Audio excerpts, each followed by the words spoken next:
When we're judging what is proportionate, for example, in self-defense, and Mr. Netanyahu and his colleagues will say, well, this is a war of self-defense.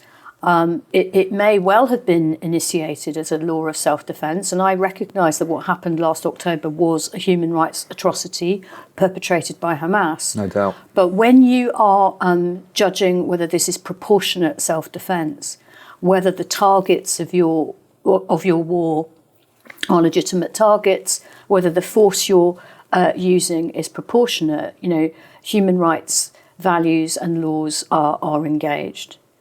And, I think we've my own view is that we've well passed the point of proportionality.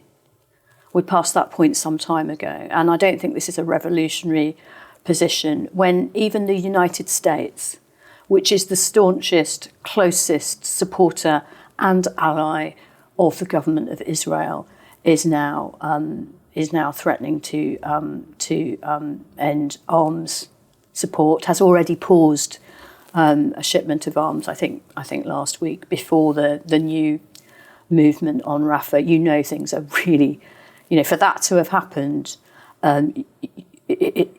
things have gone really way too far. And the numbers speak for themselves. The numbers of the dead and the women and the children and the non-military targets, I think they really do speak for themselves. And I'm not alone in this. And by the way, when the protests are discussed and this terrible catastrophe is discussed, we sometimes fail to recognise there are a lot of Jewish people who feel very strongly about what Netanyahu is doing and how wrong it is. He was harming his own people and his own rule of law even before last October. Once more with attacks on the judiciary, undermining the rule of law. Yep. People forget in the news cycle that there were protests every weekend in Israel before October the 7th. People trying to stand up for their constitution and their rule of law. So the idea that that Israel speaks with one voice any more than the UK does. Guess what? Chakrabarti and Braverman do not agree. Guess what? And there are a lot of people within Israel itself, including family members of hostages, and a lot of Jewish people all over the world who are appalled by Mr. Netanyahu's prosecution of this war and actually the way he governs in general. Can we talk about the arms side of things specifically? Yeah. Because there's been this, happened at Select Committee, and then it's kind of been rumbling in Westminster about sort of whether or not the government should publish its legal advice on the possible suspension of arms export licenses to Israel, right? And I think, there's a question about whether or not any government ever has, should, or would publish that kind of legal advice. I personally, I've always been for why not be more transparent about your legal. In general, your legal advice, whether you're an individual citizen or whether you're a government, it's confidential to you, but you can waive that confidentiality if you want, and people sometimes do, to demonstrate that they have the moral high ground. So it's open to governments to publish their whole legal advice or a gist of their legal advice. They just tend not to, and that has been the case, I'm afraid, for governments of both stripes. But with or without the publication of the government's current legal advice, there are international jurists of great renown who have given their own legal opinion. Just a few weeks ago, there was a letter signed by, I think it's about 500 British lawyers, including former Supreme Court judges like Brenda Hale and Jonathan Sumption, and professors of law from all over the UK, publishing their view that the arms export should be suspended at this point. And frankly, that is good enough for me.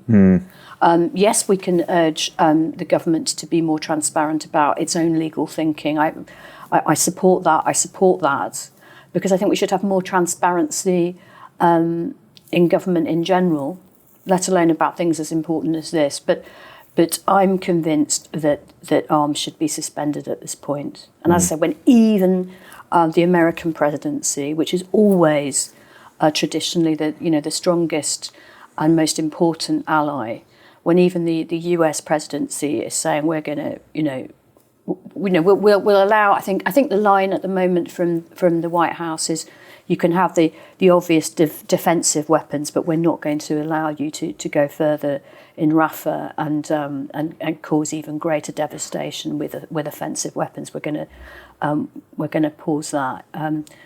I think when we've got to that point, the least that Britain can do is the same. Let's talk about the one question really on the party politics of it, specifically the Labour Party politics on it, because what you've just said there, Sadiq Khan has said similar, right, about ending the export licences. Yeah. And that's a departure actually from the Central Labour Party position on that. Keir Starmer hasn't come out and said that yet. And actually, his position on this has evolved over time. I think I saw the FT described it as something like the evolution of his policy, which I thought was quite a clever way of wording it. Yeah. But, in the initial immediate aftermath of the attack, right, and just to be clear, we're talking about Keir Starmer, former human rights lawyer, and also Emily Thornberry, who herself, again, very accomplished lawyer. And Starmer gets asked on LBC by Ferrari, does Israel have the right to cut off food and water to Gaza? And he says, I do believe, I think he actually sort of says she rather than, but she has that right to do that. And there still are people, even though the Labour Party's position on that has now changed, who look back on that moment and say, you used to be a human rights lawyer, you must know that. Well, that was, look, after some time, and that was a problem, wasn't it? There was some doubling down and then there was a correction. Yeah. But I believe, you can tell me that if I'm wrong, I believe that what was said was he was answering a previous question, or right. So the line from the leadership is that was a mistake under pressure from Nick Ferrari live on air. And I think people are allowed to make mistakes. I think it's good to correct the mistake as swiftly as possible when it's a mistake of that magnitude, because plainly you don't have the right in international law to cut off food, water and medicines from 2 million people in response to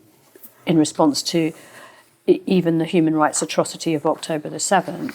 But I think the correction was made. Politically, it's very unfortunate, perhaps, that it took as long as it did, but it was in error.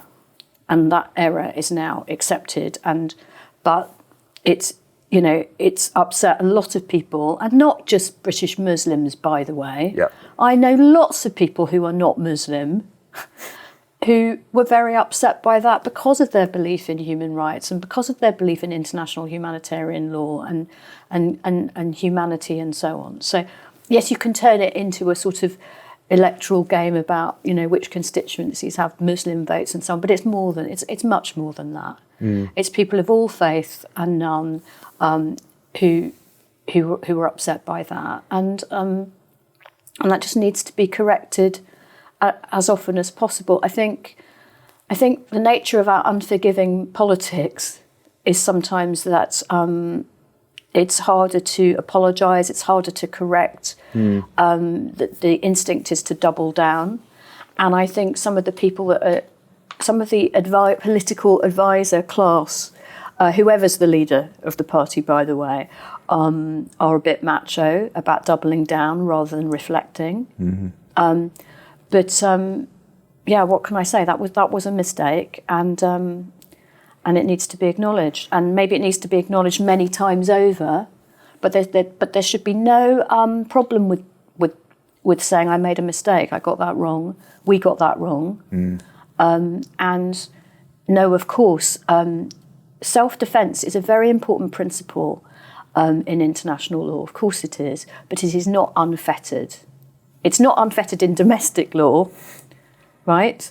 If somebody breaks into my home, I am allowed to defend myself, grab the kitchen knife and whatever. But if I chase the person out of my home, into the street, into the next street, into my neighbour's home, and start, killing their children, that is not self-defence. No, it's not. To be clear, so that interview moment, his previous answer, he says, Israel has the right to self-defense. Ferrari says, does it have the right to cut food and water? And he says, she has that right. And I think what he has since said is that when he was saying she has that right, he's saying she has the right to self-defense. Yeah, but those of us that, it is possible to make mistakes under pressure. Of course it is. Under pressure on a very difficult topic on national radio. Let's be honest about mistakes. Let's try and correct them as quickly as possible, and let's not have our army of bright young men in suits doubling down. You know, maybe that's something we should all reflect upon. That was a mistake. I'm glad it's been accepted, but of course, with the nature of social media as well, the mistake will be clipped and repeated and repeated and repeated. Without the bit that came before. Without the bit that came before, and perhaps the correction needs to be repeated too. This is the nature of campaigning and communications in the 21st century. It is not easy. That's a really interesting point about communications in the 21st century, because I think something about this conflict that's had quite actually disassociative effect and really powerful consequence in terms of sort of our right for protest is that you've had the kind of national discourse in media and politics combined with the quite revolutionary power of social media, where you're just seeing the destruction. You're seeing the people being pulled out of the rubble. You're seeing the brutality of what a war looks like, in the same way we saw it with Ukraine. And I would actually draw a parallel perhaps to kind of, you know, the TV crews that were out there during the Vietnam War that then sort of were the catalyst for this ginormous mass protest campaign that happened as a result. And here in the UK, we're seeing a rejuvenation of mass protests, you know, endless marches right in London against the war. Admittedly, I think the student campus sort of sit-ins and campings here don't quite have the same kind of, I don't know, they're not as militant as what's happening in the States. There's no tear gas, there's no mace, and there's no fighting yet. Thank goodness. Yeah, it's quite tame. But nonetheless, in light of the legislation that's happened in relation to protest, in relation to free speech and freedom of association, we're kind of seeing that actually there is still, it hasn't had much of an impact on cracking down on mass protest here in the UK. Well, and I'm glad about that. And I'm proud of the young people in particular. They're not all young, but I'm proud of the people who are standing up in that way, even at the risk of arrest and imprisonment and so on, because the legislation is theoretically much more draconian than it was. But I also think, and you may be surprised to hear me say this, that the police under the new Met Commissioner have been doing pretty well as well in very difficult circumstances, under political pressure from Mr. Sunak and his cronies, lecturing the police, almost ordering the police to go and arrest more people. They have held the ring and sometimes had to navigate protests and counter protests, and they've kept the peace. They've kept the peace and they've done it, you know, really rather well, perhaps even compared to some of their US counterparts. So that is something to take some hope and optimism from, I think.